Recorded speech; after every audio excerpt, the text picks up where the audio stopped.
শুক্রবার ঢাকা সহ দেশের ৪১টি প্রেক্ষাগৃহে মুক্তি পেয়েছে শাহরুখ খানের আলোচিত সিনেমা পাঠান। দক্ষিণ এশিয়ার আঞ্চলিক মুক্ত বাণিজ্য চুক্তির আওতায় সিনেমাটি বাংলাদেশে আমদানি করা হয়েছে।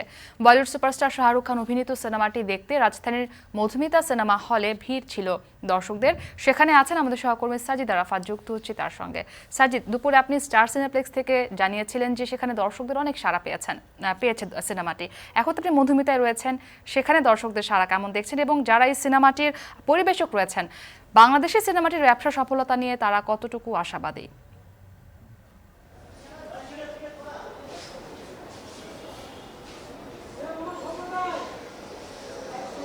দুপুরের বুলেটিনে আমি ছিলাম মাল্টি স্ক্রিন, যেখানে যত বসুন্ধরা সিনেপ্লেক্সে। এবার আমি সিনেপ্লেক্স ছেড়ে একক যেই পর্দা, যেটিকে বলা হচ্ছে যে সিঙ্গেল স্ক্রিন, সেই মধুমিতা সিনেমা হলে আছি। মধুমিতা সিনেমা হলে আমরা বিকেলের যে শো দেখছি, বিকেলের শোতে কিন্তু খুব বেশি দর্শক যে এসছে তেমনটি আসলে বলা যাবে না। এই মুহূর্তে দুপুরের শোয়ের বিরতি চলছে। বিরতির সময় আমরা অল্প কিছু সংখ্যক দর্শক দেখতে পাচ্ছি এবং পাঠান মুক্তি পেল অনেক নানা জল্পনা কল্পনার পর বাংলাদেশে আজকে ঢাকা সহ ৪১টি প্রেক্ষাগৃহে, তার মধ্যে মধুমিতা অন্যতম একটি। মধুমিতায় কিন্তু আমরা আরও দুটি শো আছে আজ সন্ধ্যায় এবং রাতে।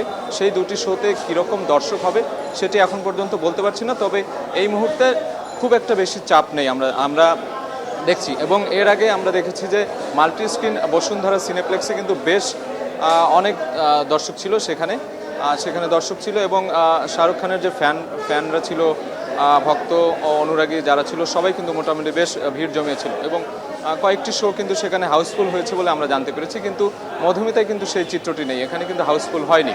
তো এই যে পাঠান সিনেমাটি আসলে ব্যবসা সফল হবে কিনা সেটি এখন পর্যন্ত আসলে সুনির্দিষ্টভাবে বলা যাচ্ছে না, বলাটা মুশকিল, কারণ আজই প্রথম আসলে মুক্তি পেল এই সিনেমাটি এবং ঢাকা সহ সারা দেশের অন্যান্য হলগুলোতে কেমন ব্যবসা করছে সেটা আসলে হয়তো বা আরও কয়েকদিন পরে জানা যাবে। এই মুহূর্তে আমি একটু দেখাতে চাই যে সিনেমাটির বিরতি চলছে এবং এই সময়ে বেশ কিছু মানুষ এখানে দেখতে পাচ্ছি যারা এখানে এইমাত্র বেরিয়ে এসছেন এবং ভিড় করছেন। সেটির সংখ্যায় কিন্তু একেবারে অনেক কম, অল্প বলা চলে যে। এবং এই যে সাপটা চুক্তির ভিত্তিতেই কিন্তু পাঠান সিনেমাটি বাংলাদেশে মুক্তি পেল। এছাড়া বাংলাদেশ থেকে কিন্তু আরও একটি সিনেমা ভারতে মুক্তি দেওয়া হয়েছে, সেটি হলো যে পাঙ্কু জামাই।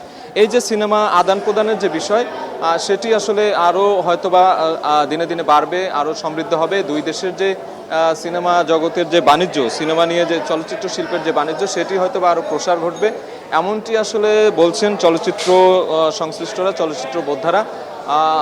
এবং আমরা এটি বলতে পারি যে এই যে পাঠান দিয়ে শুরু হলো, পাঠান কিন্তু বেশ ব্যবসা সফল সিনেমা বলিউডের, কিন্তু সেই প্রেক্ষাপটে বাংলাদেশ থেকে যেই সিনেমাটি দেয়া হয়েছে ভারতে, সেটি কিন্তু আসলে তেমন আলোচিত সিনেমা নয়। এবং এই বিষয়টি নিয়েই কিন্তু মিশ্র প্রতিক্রিয়া পেয়েছি আমরা দর্শকদের মধ্যেও।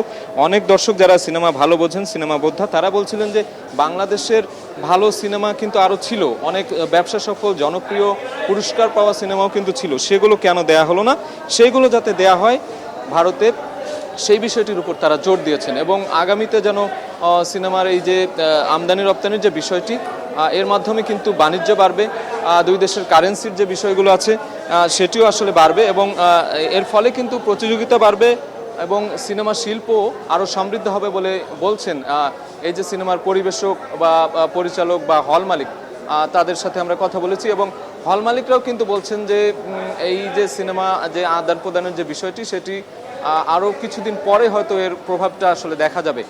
যদিও বাংলা সিনেমা বেশ কিছুদিন ধরেই ভালো ভালো অনেক সিনেমাই হচ্ছে, সেগুলো কিন্তু হলমুখী করেছে দর্শকদের।